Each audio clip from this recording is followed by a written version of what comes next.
Hoje até que estamos com um quórum razoável, né? Sendo domingo de carnaval, alguns irmãos viajando, ninguém está pulando carnaval, né? Os irmãos. Mas alguns irmãos... Hã? Mas alguns irmãos aproveitam aí o feriado também para viajar, né? Para visitar familiares, enfim, tudo isso. Eu confesso que esperava até um quórum reduzido hoje, mas graças a Deus a gente está com um número bom de irmãos já. Eu queria compartilhar com vocês uma reflexão sobre a primeira carta de Pedro, capítulo 2. Primeira carta de Pedro, capítulo 2, a gente vai ler do versículo 1 ao 10. 10 versículozinhos. Não sei se a gente vai ter projeção. Teremos? 1 Pedro 2, a partir do versículo 1. Eu estou lendo a versão RA, né, Almeida Revista e Atualizada.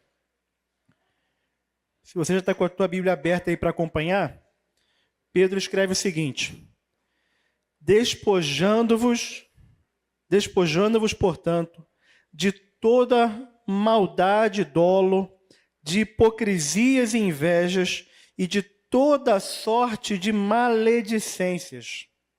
Desejai ardentemente, como crianças recém-nascidas, o genuíno leite espiritual, para que por ele vos seja dado crescimento para a salvação. Amém? Se é que já tendes a experiência de que o Senhor é bondoso. Chegando-vos para ele, a pedra que vive, rejeitada sim pelos homens, mas para com Deus, eleita e preciosa. Também vós mesmos, como pedras que vivem, sois edificados casa espiritual para ser de sacerdócio santo, a fim de oferecer de sacrifícios espirituais agradáveis a Deus por intermédio de Jesus Cristo. Por isso está na Escritura: eis que põe em Sião uma pedra angular, eleita e preciosa, e quem nela crê não será de modo algum envergonhado. Para vós outros, portanto, os que credes, é a preciosidade, mas para os descrentes, a pedra que os construtores rejeitaram, essa veio a ser a principal pedra angular. E pedra de tropeço e rocha de ofensa. São estes os que tropeçam na palavra, sendo desobedientes para o que também foram postos. Vós, porém, sois raça eleita, sacerdócio real, nação santa, povo de propriedade exclusiva de Deus, a fim de proclamardes as virtudes daquele que vos chamou das trevas para a sua maravilhosa luz. Vós, sim, que antes não eres povo, mas agora sois povo de Deus, que não tinhas alcançado misericórdia, mas agora alcançaste misericórdia. Amém, meus irmãos? Com a IL que eu reúno, a Igreja no Lar que eu reúno, a gente está lendo a primeira carta de Pedro. Na verdade, nessa sexta-feira, a gente chegou no capítulo 3, né? Então, o capítulo 2 foi da semana passada, da sexta-feira passada. E a carta de Pedro é bem curtinha, é 5 capítulos. Então, a gente está lendo um capítulo por semana, vamos levar 5 semanas para concluir. Então, quem estava na IL da semana passada vai ouvir algumas coisas de novo. Mas eu quero trazer uma reflexão sobre esse trecho, né, da primeira carta de Pedro. Ele começa falando sobre as coisas que a gente tem que se despojar. Se você está a fim de crescer, em resumo assim, se você quer crescer, você quer crescer?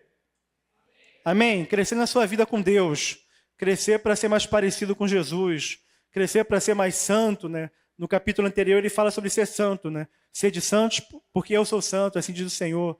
Então, se você quer ser santo, se você quer crescer, se você quer amadurecer, você tem que se despojar de algumas coisas, né? Tem um preço a ser pago, né? Não é automático, né? Aliás, nem o crescimento natural é automático, né, Alcimar? A criança nasceu, larga a criança lá, ela vai crescer automaticamente? Vai? Acabou de nascer o bebezinho, deixa ele lá largado. Ele vai crescer sozinho? Ih, vocês estão tímidos. Quando eu pergunto é para responder.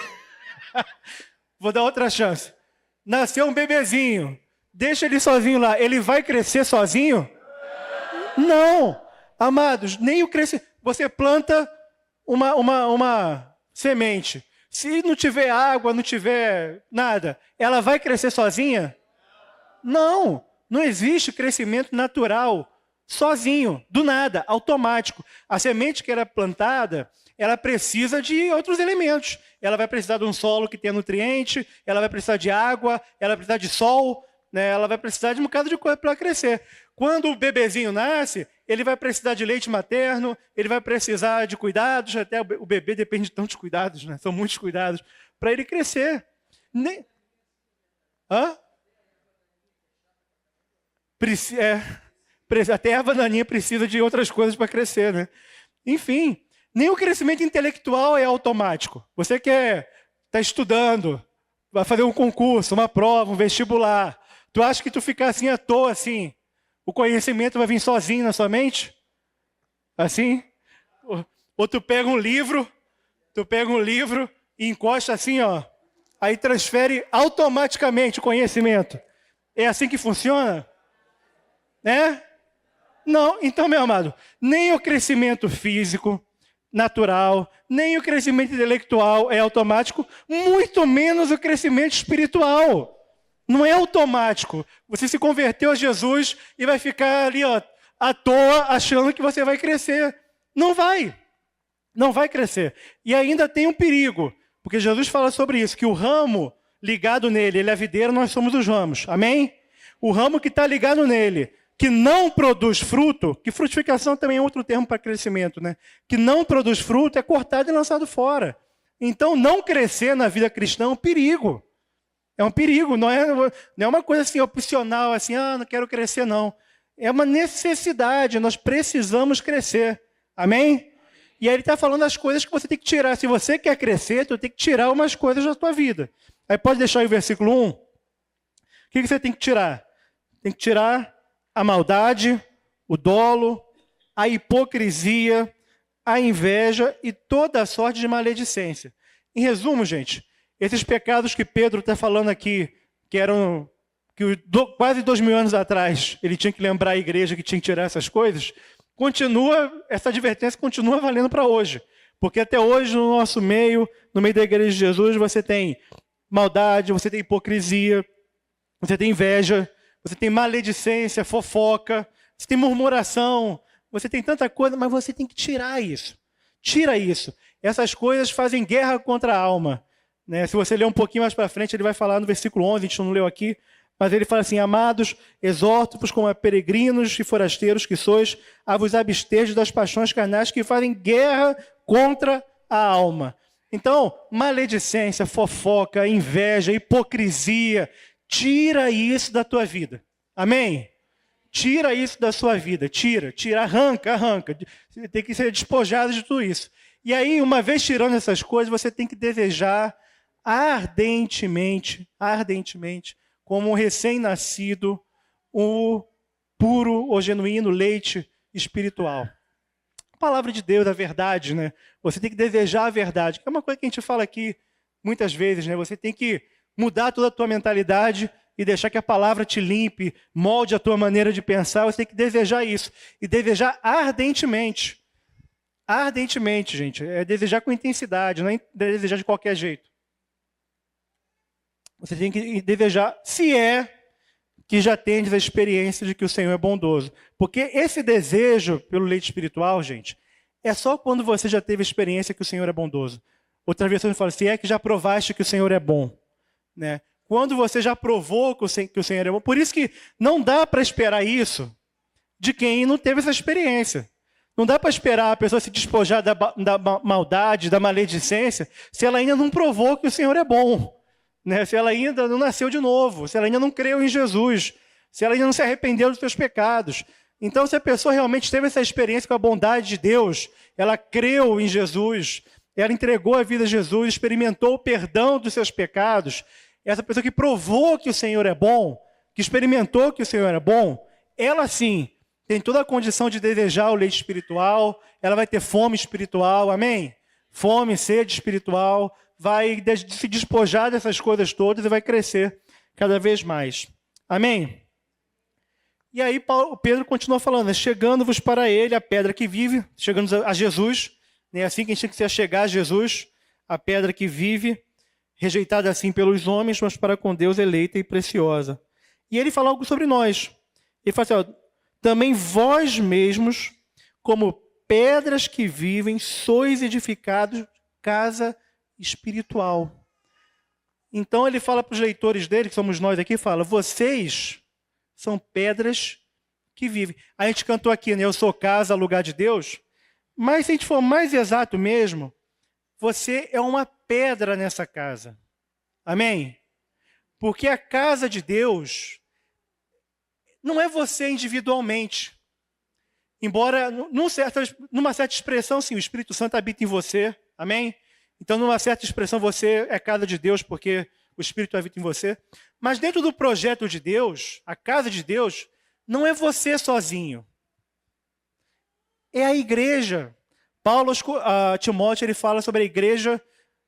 Ele fala, escreva essas coisas para você saiba como andar no meio da igreja, que é a casa de Deus. A casa de Deus. A igreja é a casa de Deus e nós somos pedrinhas nessa casa. Amém? Nós somos pedras que vivem, que somos edificados nessa casa. Isso aqui, gente, é muito interessante a gente ler aqui na carta de Pedro, porque Pedro é um judeu. E Pedro cresceu, na verdade, gerações e gerações até chegar a ele, acreditando que a casa de Deus, era um prédio que tinha lá em Jerusalém. Não era? Ali era a casa de Deus, aquele prédio, aquela construção, que nem era a construção lá do rei Salomão, né? Quando o rei Salomão edificou o templo em Jerusalém, aquele templo já tinha sido destruído. Depois ele foi reconstruído, depois ele foi reformado por Herodes. O templo que tinha lá em Jerusalém na época de Jesus era o templo de Herodes, né? Que Herodes reformou, ampliou. Enfim, não é nem o templo de Salomão, nem o templo da reconstrução ali da época de Ageu, Zacarias, não sei o quê, ali daquela época ali, Neemias, Esdras. Então, mas Pedro, ele cresceu ouvindo que aquele prédio era a casa de Deus. Mas quando Jesus, o Evangelho, se revelou a Pedro, ele entendeu que o propósito de Deus não era aquele prédio, que Deus tinha um outro projeto, que era a igreja. Jesus falou, edificarei a minha igreja. Então ele entendeu que a verdadeira casa de Deus são os filhos de Deus. E os filhos de Deus reunidos, como nós estamos hoje aqui, somos essa expressão da igreja. Amém? Nós não somos a igreja toda, né? A igreja hoje, inclusive, em muitos lugares está reunida, não só aqui, como em muitos lugares do mundo. A igreja está reunida hoje. Aqui é uma expressão da igreja de Jesus. Mas a gente precisa ser pedras que vivem conectadas umas a outras, e ele vai falar, para ser de sacerdócio santo. O que é um sacerdócio? O que é um sacerdote? Vou perguntar de novo. Amados, o que é um sacerdote? Fala, gente, quando eu pergunto assim é porque é para responder. Não, a do Dinho não vale responder. Vamos lá. O que é um sacerdote? Vocês não sabem? Hã? Leva as pessoas a Deus. É isso, aqui é um intercessor também. Então, um sacerdote, gente, ele é como fosse um intermediário, um mediador, um intermediário na relação das pessoas com Deus. É assim, sacerdote é isso. Então, você que teve uma formação católica, de repente, na igreja católica o padre é considerado um sacerdote, né? Então ele media a tua relação com Deus. Tu vai lá, confessa os seus pecados ao padre, ele te dá o perdão de pecado, não é assim? Né? Te dá o perdão de pecado, porque ele é um intermediário na tua relação com Deus.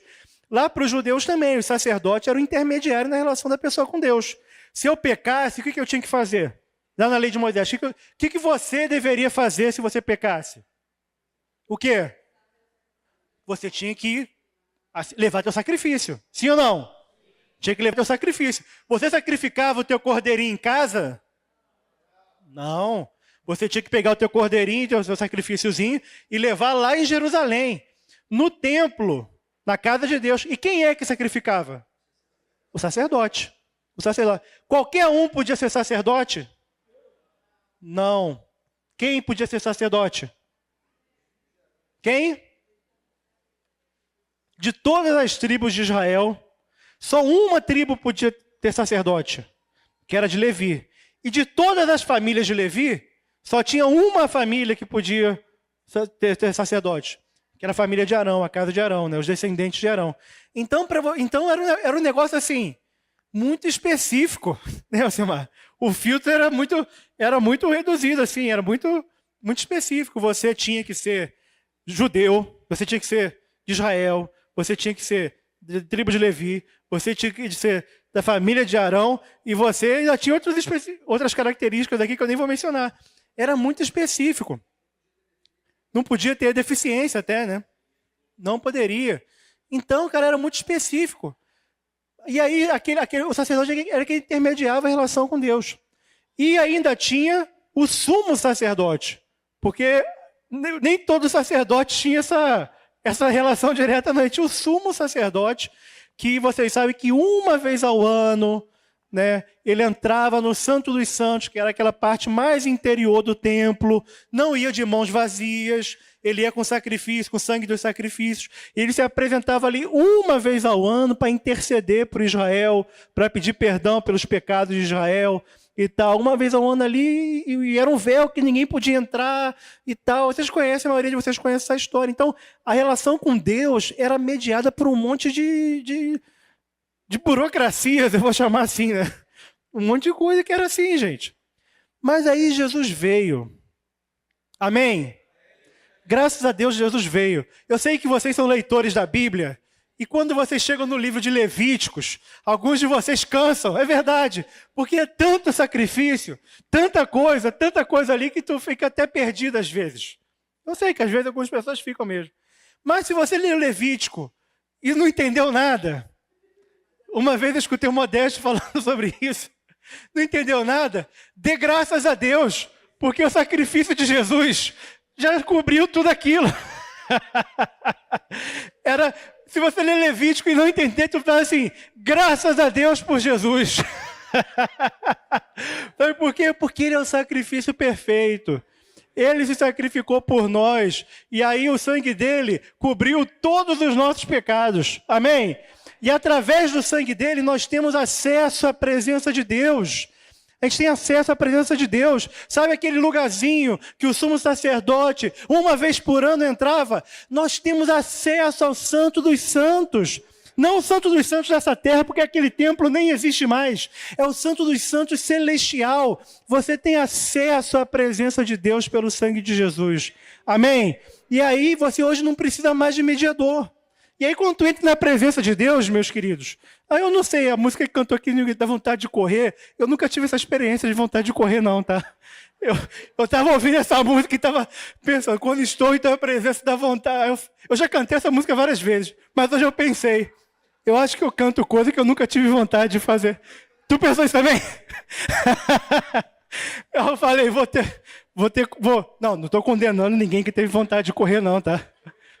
Só se for essa vontade. Amém. Amém. Essa vontade.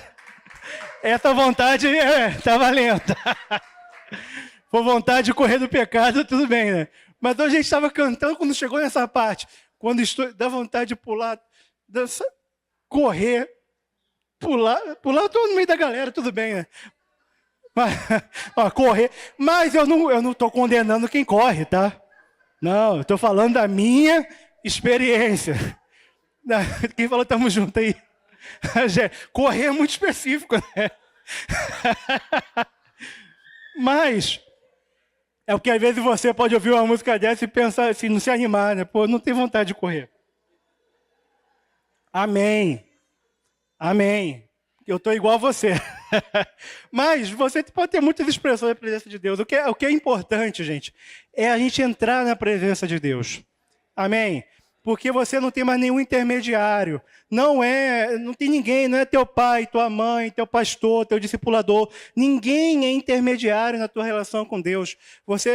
Claro, a gente precisa da cooperação dos nossos irmãos, a gente precisa dos ministérios dos nossos irmãos, a gente precisa dos dons que existem na vida dos nossos irmãos, mas a tua relação com Deus, Você não precisa de nenhum intermediário. É você e Deus, o único mediador entre Deus e os homens é Jesus Cristo. Você não precisa de nenhum santo, nem os santos que já morreram, nem os santos que estão vivos aqui, nós. Porque eu sei que alguns intercedem, pedem a intercessão dos santos que já morreram.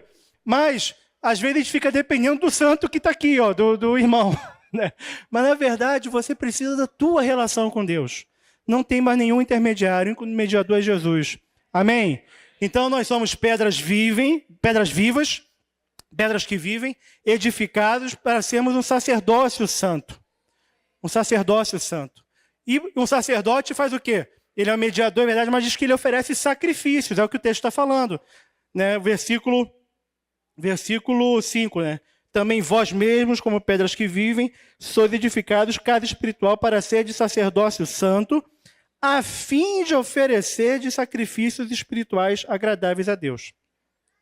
O que é um sacrifício, gente? Ó, tá aí. O que é um sacrifício?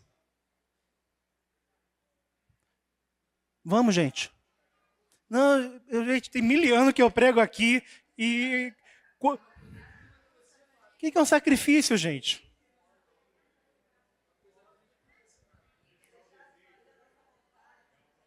O que é um sacrifício? Vocês são tímidos, né? São tímidos. Ó, para oferecer de sacrifícios espirituais. Alguém pode argumentar, paz, mas você falou que Jesus é o sacrifício que cobre todos os nossos pecados. E é verdade. E a Bíblia é muito enfática que é só Jesus mesmo. Né? A gente não tem que fazer nenhum sacrifício pelo perdão dos nossos pecados. Absolutamente nenhum. O único sacrifício pelo perdão dos nossos pecados é o sacrifício de Jesus. E ele é suficiente para os nossos pecados que já foram, pelos que eu vou cometer hoje e pelos que ainda vou cometer. Porque o sangue de Jesus é suficiente para cobrir todo o pecado. Desde que você se arrependa e recorra a ele, todo o pecado ele pode cobrir. Então... não tem sacrifício. Inclusive, a carta aos Hebreus é enfática. Se você ler lá a carta aos Hebreus, fala que Jesus se sacrificou uma só vez. Uma só vez. Uma vez por todas. Amém? Isso também Pedro vai citar aqui em outros textos também. Então, esse sacrifício aí não é o sacrifício para salvação. Mas a vida com Deus ainda requer sacrifício. Por que requer sacrifício ainda, gente? Porque Paulo vai falar em Romanos 12.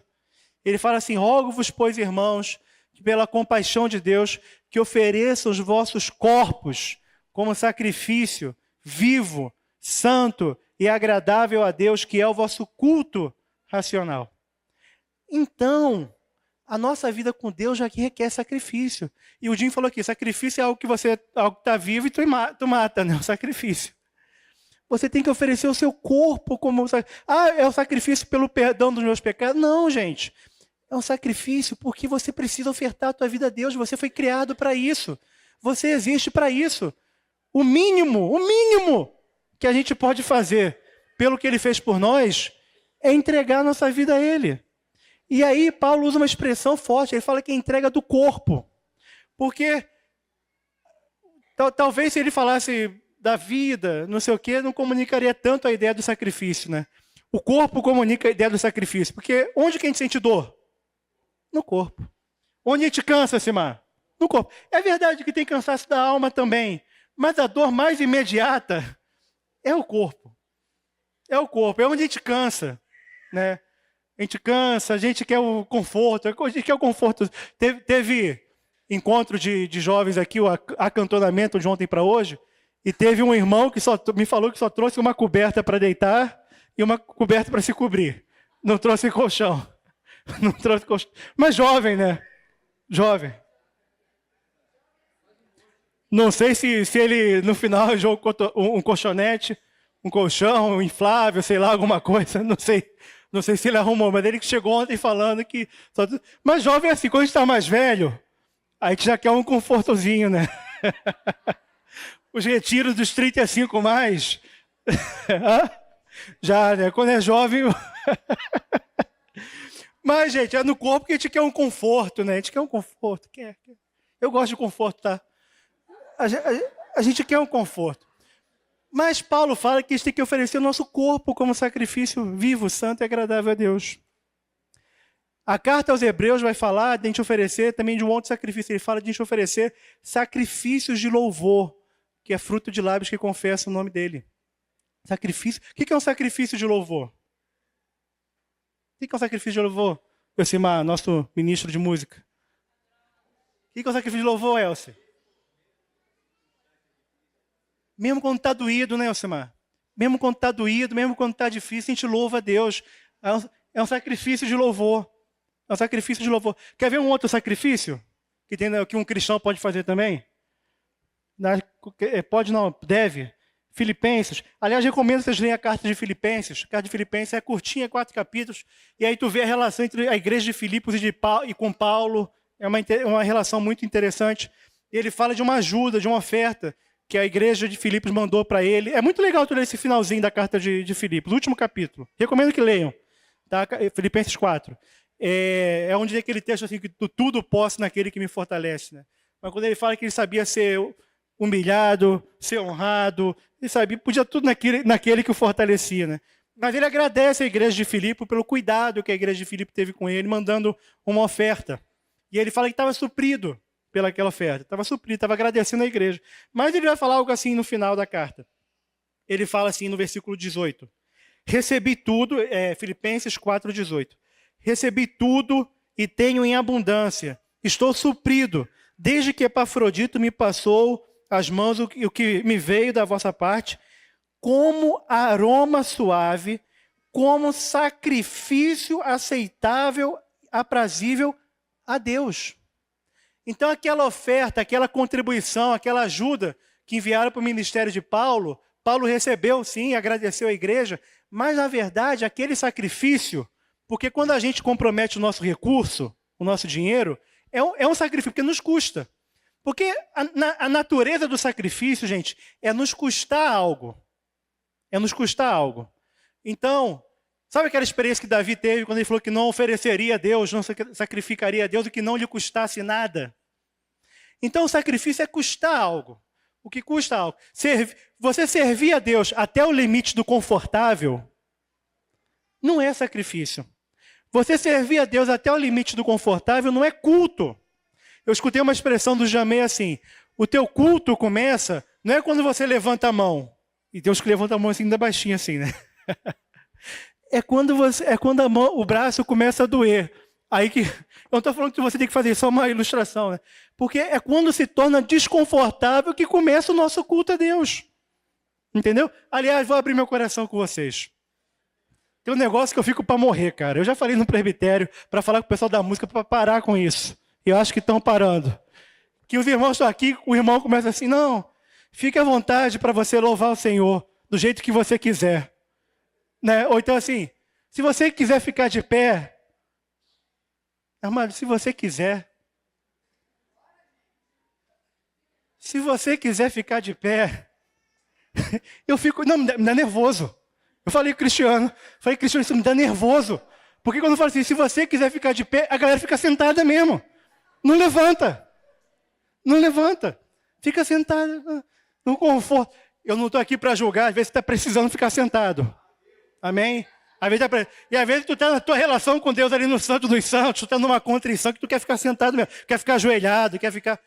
Ó, não julgue quem está sentado. Não estou falando isso não. Mas o cara aqui da música fala assim, não, fique à vontade para louvar o Senhor. Aí qual a vontade da pessoa? Aí que tu vê a vontade. Quando tu fala fica à vontade, aí que tu vê a vontade, né? A vontade é ficar sentado. Eu falei, para com isso, em nome de Jesus. Manda ficar de pé ou não manda nada. Também. Mas se tu fala assim, porque quando tu não manda nada, a pessoa pode levantar no automático, né? Pode assim, não, para ficar de pé, aí levanta. Mas quando tu fala assim, fique à vontade, a pessoa lembra que tem vontade.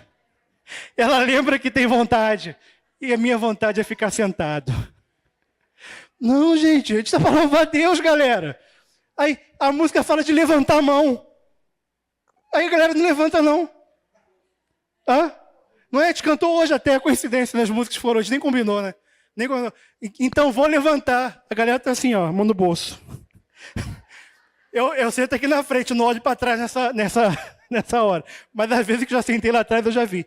Então vou levar. A mão está no bolso. Né? Elevo minhas mãos. Está com a mão. Gente, eu fico para morrer, gente. Nem se inclina um pouquinho, né, Carol? Não, a música fala de se prostrar, gente. Se prostrar. O que é prostrar? No mínimo uma inclinaçãozinha, né? Pode até ajoelhar. Mas no mínimo, né, gente? Prostrar, né? O que é prostrar? Não, cara, não é. Gente, nosso culto a Deus envolve um desconforto, gente.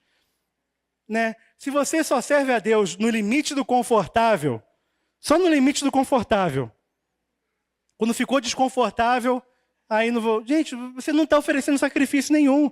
E Deus te chamou para oferecer sacrifícios espirituais. É o sacrifício de louvor, quando está difícil, tu louva a Deus mesmo assim. É o sacrifício do corpo, quando está servindo a igreja, servir os irmãos, te cansa, mas tu está lá servindo. É o sacrifício da tua oferta a Deus, quando aquele dinheirinho poderia ser um outro projeto da tua vida, mas você decide ofertar a Deus. Cara, sacrifício tem que te custar, tem que me custar. Porque eu sou um sacerdote para isso, amém? Você é um sacerdote para isso. O sacerdote oferece sacrifício. Então você tem que oferecer esse sacrifício a Deus. O sacrifício do corpo, o sacrifício de louvor, o sacrifício da oferta. É um envolvimento total. É um envolvimento pleno, além do limite do confortável. Entendeu? A gente tem que superar esse limite do confortável, gente. Né? A gente falou da Assembleia Geral, né? A igreja que a reunião é quinzenal, que era a gente, né? A igreja maneira, né? A igreja maneira. Que não...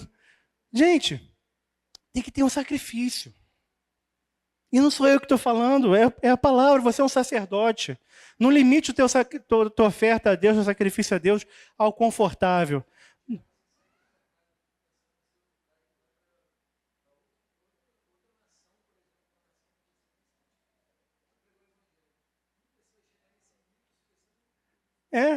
O sacrifício que alguns irmãos fazem, que em parte a gente fez, só não sai da nação, né, Edinho, quando a gente veio para cá. Né?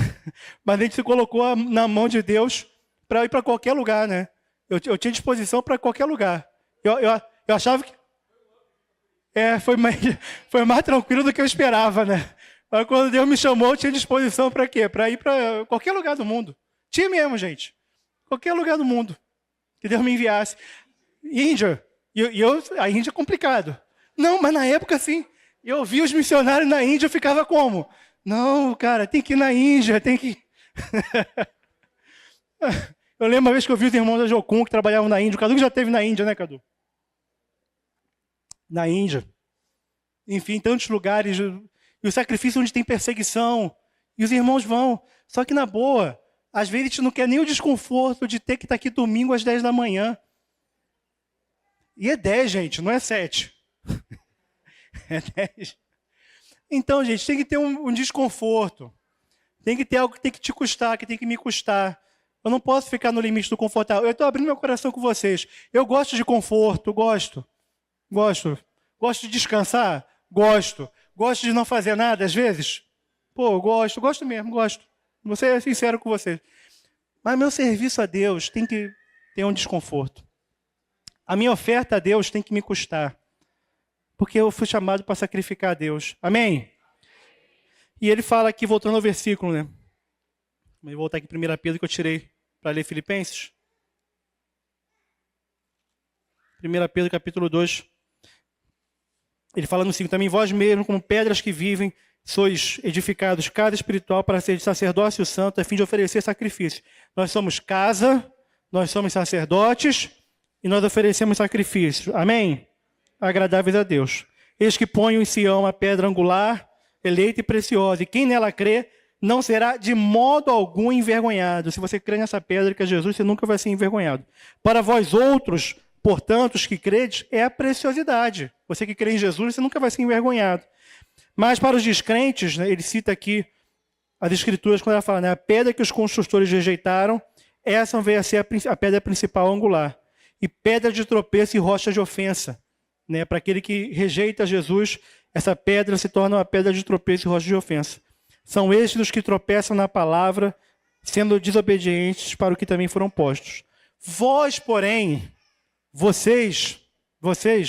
Nós, porém, são raça eleita. E aqui Pedro está citando um texto, se eu não me engano, lá de Êxodo, quando está falando sobre Israel, que Deus fala com Israel, que Israel seria uma nação de sacerdotes, né? Êxodo 19, está tentando me lembrar aqui, Jim. Êxodo 19. Que quando fala que Israel... Isso aqui é muito legal, eu estava na igreja no lar, o Garcia que estava destacando isso. Pedro é um judeu. Pedro, quando foi pregar o evangelho para os gentios, ele estava cheio de restrição. Vocês sabem, tem que ter a visão do lençol. E ele entrou na casa de Cornélio, que era um gentio, como? Se justificando, não, porque não era lícito para mim, como judeu, entrar na casa de um gentio. Mas Deus me deu a visão, tal, não sei o quê. Cheio de burocracia, gente. Mas daqui, um tempo depois, ele fala para os leitores deles, que são gentios, e fala assim: vós, porém, sois raça eleita. Não é Israel mais, ou não é Israel só. Somos nós, somos raça eleita, amém? Na verdade é muito legal, né? Porque a gente, de toda a raça, né? Apocalipse fala que Jesus com o sangue dele comprou a gente de toda a raça, língua, tribo, povo e nação, e para o nosso Deus os constituíste reino e sacerdotes. Amém? Nós somos reino e sacerdote, somos raça eleita, sacerdócio real, nação santa, povo de propriedade exclusiva de Deus. Amém? Nós somos tudo isso para o Senhor. Você pode glorificar Deus? Amém, né? Como diz aí, é para glorificar de pé, né? Não tem para glorificar de pé, igreja. Mas nós somos tudo isso. E aqui entra um ponto que eu quero destacar, acho que é importante destacar. O Ney falou que o sacerdote é quem leva o sacrifício, é o intermediário, né, Ney? Então, um sacerdote, ele sempre liga duas pontas. Uma ponta é Deus e a outra ponta é a pessoa, é uma outra pessoa. Amém? Quando a gente fala de sacerdócio, muitas vezes, a gente fala muito da nossa relação com Deus. Eu acho que a reforma protestante trouxe essa contribuição, né? Quando aconteceu a reforma e foi falado assim, não é o padre que é o sacerdote, somos todos nós. É o chamado sacerdócio universal dos crentes, focou muito na relação da pessoa com Deus. A tua relação com Deus não precisa ser mediada por ninguém. Mas existe um outro aspecto do sacerdócio que a gente não pode descartar. Porque para eu ser sacerdote, eu preciso ligar duas pontas. Uma é a ponta de Deus, mas a outra ponta são aqueles que não conhecem Jesus. Porque nós somos tudo isso para proclamarmos as virtudes daquele que nos chamou das trevas para a sua maravilhosa luz. Sou eu que conecto as pessoas com Deus. É você que conecta as pessoas com Jesus. Não porque você não é o caminho, a verdade e a vida. Mas é você que apresenta Jesus. Amém? É você que apresenta Jesus. Então, quando você está ali no seu trabalho, você é um sacerdote ali. Não apenas para falar da tua relação com Deus, não. Você é um sacerdote ali, porque é você que tem que apresentar Jesus. Na tua família, meus queridos, você é um sacerdote. Porque é você que tem que apresentar Jesus para os seus filhos. Amém? Amém? Você tem um papel de sacerdote ali. Não pense só o sacerdócio, só de entrar no Santo dos Santos, oh maravilha, está no Santo dos Santos. Não, gente, se você é um sacerdote, você precisa ligar outra pessoa a Deus. Você precisa apresentar Jesus. Porque o nosso papel sacerdotal não é só a nossa relação com Deus. Fala da nossa missão de proclamar as virtudes daquele que nos chamou das trevas para a sua maravilhosa luz. Daquele que nos transportou do império das trevas para o reino do Filho de seu amor, como diz Colossenses, carta de Paulo aos Colossenses. Então eu tenho esse papel. Se você é um sacerdote, você tem que proclamar Jesus. Amém? Se você tem um papel sacerdotal na tua casa, no teu trabalho, na tua faculdade, na tua escola, na tua vizinhança, na tua parentela, e onde quer, e no meio da igreja, porque embora todos os irmãos sejam sacerdotes, você precisa fortalecer teu irmão. Você precisa cooperar com teu irmão. Você precisa usar teus dons para servir o teu irmão. Você precisa, aquele irmão que está meio desorientado, tu precisa puxar de volta. Então, o teu papel sacerdotal não é só assim, teu acesso a Deus, não, galera. O teu papel sacerdotal envolve o teu serviço às outras pessoas. E tem hora que é sacrificial. É sacrificial, sim, é. Paulo fala aos Colossenses, acho que 1:24, que ele cumpria nele o que restava as aflições de Cristo. Acho que é 1:24, Colossenses 1:24.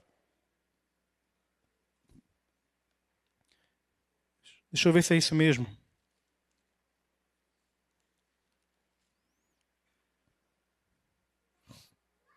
Colossenses 1:24. Agora me regozijo. Olha o tema aqui do sacrifício, o tema do que nos custa, né? Agora me regozijo nos meus sofrimentos por vós. Então, quando você decide servir a Jesus, servir a igreja, você vai sofrer por alguém. Você vai sofrer por alguém. Talvez não na mesma amplitude do ministério de Paulo, né? Paulo sofreu por muitas pessoas. Mas você vai sofrer por alguém, por uma pessoa, por duas, por três, quando você decidir cumprir seu papel de sacerdote. Ele fala o seguinte: agora me regozijo nos meus sofrimentos por vós e preencho o que resta das aflições de Cristo na minha carne. O que resta nas aflições de Cristo, gente? O sacrifício de Jesus não foi suficiente? Sim ou não? Sim, a gente falou aqui já. O sacrifício de Jesus é suficiente. Então, o que restava das aflições de Cristo? Em favor da igreja. O que restava das aflições de Cristo? Vamos fazer um exercício aqui, uma reflexão. Você não se preocupe assim, eu sei que às vezes te pergunta, aí vocês ficam tímidos, porque tem medo de dar resposta errada. É igual na sala de aula, né? Tem aquele aluno que não fala porque não quer passar vergonha de dar a resposta errada. Mas aqui não é assim, tá, gente? Pode dar a resposta errada. Vamos fazer uma reflexão mesmo. A gente já leu que o sacrifício de Jesus é suficiente. A gente já citou aqui a carta aos Hebreus, a gente não leu, mas citou uma vez por todas. O sacrifício de Jesus é completo. Mas por que Paulo está falando assim?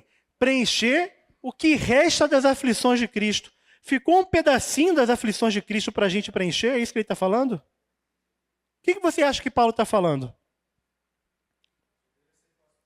Hã? As ovelhas sem pastor. As pessoas não alcançadas. Mas ali é a favor da igreja. Tem as pessoas alcançadas também, né? Que resta um pedacinho para a gente das aflições de Cristo. Então vamos tentar entender, gente. Sabe o que resta das aflições de Cristo? É o seguinte. Jesus morreu por nós. Isso é suficiente. Amém?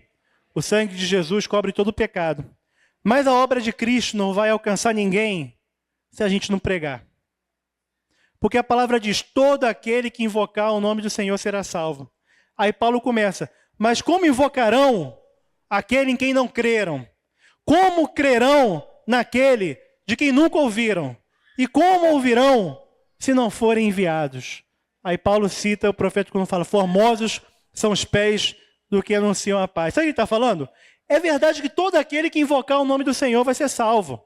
Todo aquele que invocar o nome do Senhor será salvo. Mas ninguém vai invocar aquele que a pessoa não creu. E não vai crer se não ouvir. E não vai ouvir se alguém não pregar.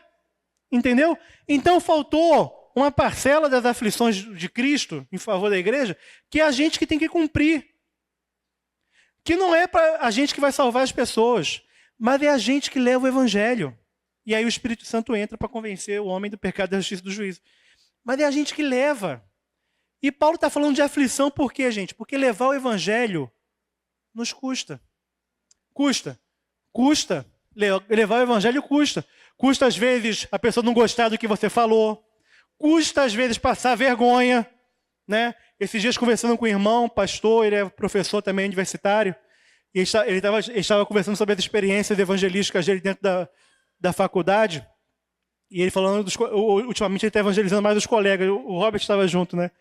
Eles conversando, né, Robert? O Robert é da mesma instituição, né? Estuda na mesma instituição que ele trabalha. E aí ele estava falando algumas experiências de evangelismo. Aí estava contando uma experiência lá que ele se ofereceu, um amigo dele estava passando por um problema.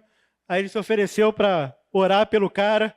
O cara nem era crente, mas o cara se ajoelhou no meio do corredor do campus lá. E ficou ele orando para o cara e o cara ajoelhado lá. E os alunos tudo passando, né? Ele até esqueceu que estava no meio da faculdade. Em outras palavras, alguém pode achar assim, passou vergonha. Mas, gente, A gente não tem que completar o que resta das aflições de Cristo? O que é a vergonha? Vergonha é o mínimo. Vergonha, gente, passar vergonha é o mínimo que a gente pode fazer. É o mínimo mesmo. O Jim falou dos irmãos que vão lá pregar o evangelho no mundo muçulmano. A galera que vai para a Coreia do Norte. O que a gente faz, Alta, de passar vergonha, é o mínimo. É o mínimo. Participar de uma ação evangelística, como aconteceu ontem, é o mínimo do que resta das aflições de Cristo. O que Paulo está falando aqui é mais, meus queridos. Deus nos chama para o sacrifício. E a gente tem que estar disposto a sacrificar pelas pessoas. Amém? Sacrificar para anunciar o evangelho. Sacrificar para cuidar dos nossos irmãos. Sacrificar em favor da igreja. A gente não pode limitar o culto a Deus ao nosso conforto. Vamos romper com o conforto. Vamos fazer mesmo quando estiver cansado. Sabe por quê? Porque se você não servir a Deus cansado, você nunca vai experimentar a palavra que diz assim, que Deus dá força ao cansado e multiplica a força ao que não tem nenhum vigor. Porque os que confiam no Senhor renovam as suas forças. Meu amado, você nunca vai experimentar isso. Nunca, nunca, se você não se cansar. Isso é uma experiência que só tem quem se cansa, gente.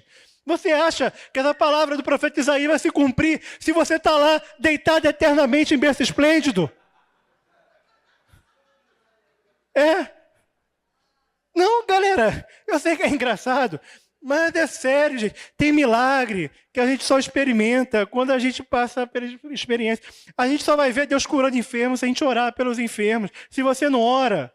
Né, David? David é um cara firme na oração pelos enfermos. Se você não passa vergonha de orar e Deus não curar, que às vezes a gente tem vergonha, não tem? Fala a verdade, de orar e Deus não fazer nada. Confessa, eu tenho essa vergonha também. Pode confessar. Mas se a gente não passar essa vergonha, a gente nunca vai ver Deus fazendo milagre.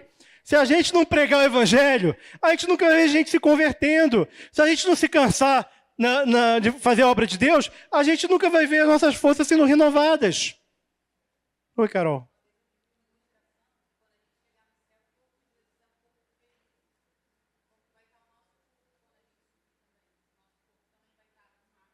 Se o nosso corpo vai estar com marcas. E Paulo fala de trazer as marcas de Cristo, né? As marcas.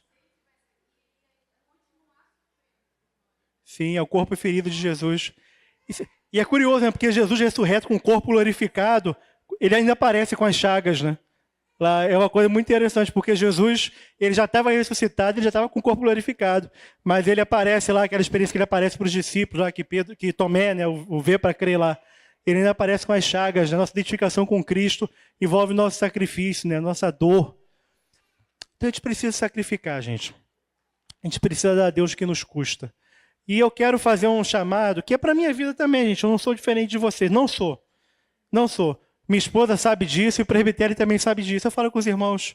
Eu gosto de tranquilidade. Às vezes tem os irmãos que são muito tranquilos, não querem tanto servir. Eu falo assim, eu entendo esse irmão. Eu falo.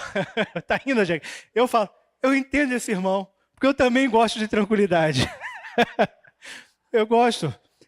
Para quê, né? Entrar em situação que vai desgastar. A minha carne, meus queridos, a minha carne é a carne que gosta da tranquilidade, é mesmo. A minha carne é assim. Mas eu não posso viver na carne, né? Tem que andar no espírito, né? E a Bíblia diz, andar em espírito jamais satisfareis as concupiscências da carne. Então, eu queria orar para quem quer romper com o conforto, entendeu? Você, de alguma forma, percebe que teu sacrifício a Deus... Tá? E não tenha medo, meus queridos. Não tenha medo mesmo, tá? Não, o pai está falando, de eu me envolver, não vou ter tempo para nada. Não vou, não sei o quê. Meus queridos, Deus sabe quando você precisa de descanso. Deus proporciona. Posso te falar?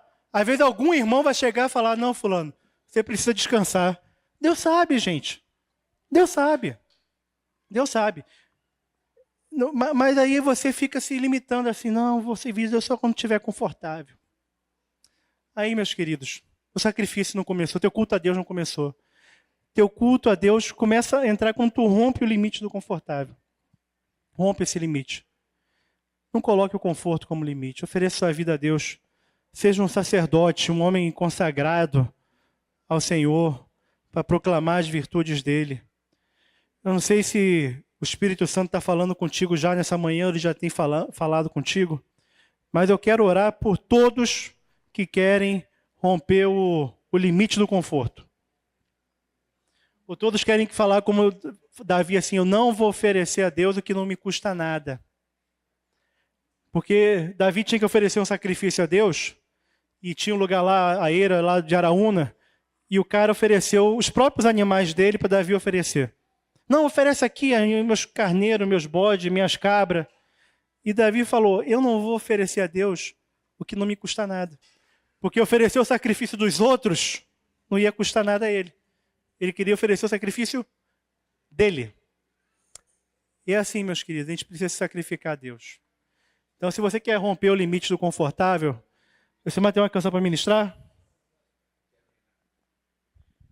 Eu quero só falar uma coisa que está aqui ardendo no meu coração, porque essa oferta que o pai está falando aqui, na verdade, ela precisa ser totalmente voluntária. Aí que está o valor dessa oferta. Quando alguém tem que impor para você, ou te direcionar, te dizer, você tem que fazer isso, tem que fazer aquilo. Esses dias eu estava vendo um irmão falando sobre igreja pesada. Acho que a gente até comentou sobre esse vídeo. Igreja pesada, que é aquela que faz um monte de atividade e quase que escraviza as pessoas para poder fazer coisa e, enfim, ele até questiona os motivos dos pastores, né, de colocar as pessoas para ralar. Às vezes é em nome de um projeto, em nome de uma denominação, de uma coisa assim. Mas eu queria falar em nome de Jesus, que o que o pai está falando aqui não tem nada a ver com o nome, não tem nada a ver com uma instituição. O que o pai está falando aqui é sobre realmente um sacrifício voluntário que precisa acontecer nas nossas vidas, sem que ninguém de verdade coloque para você nenhum peso. E Davi, nessa ocasião aqui, que o Paulo, estou te chamando de Paulo, que o pai está falando, Davi, nessa ocasião, alguém tentou, na verdade, aliviar ele, né? A gente se viu, inclusive, até tentando aliviar os irmãos, assim, não vamos ficar colocando muita coisa para ter reunião, né? Não vamos ficar inventando muita história, muito evento, muita coisa. Realmente a gente não quer inventar. E de vez em quando vai ter alguém querendo aliviar você mesmo, assim, tipo assim, ou até mesmo a tua própria alma, tipo, se alivia, né? E aí eu acho que entra esse coração de Davi, que ele entendeu isso assim, olha, eu não posso oferecer a Deus uma coisa que não me custa, né? Que não me custa. Então esse texto que o pai está falando aqui é muito precioso. Eu queria destacar essa natureza voluntária do sacrifício a Deus. Amém?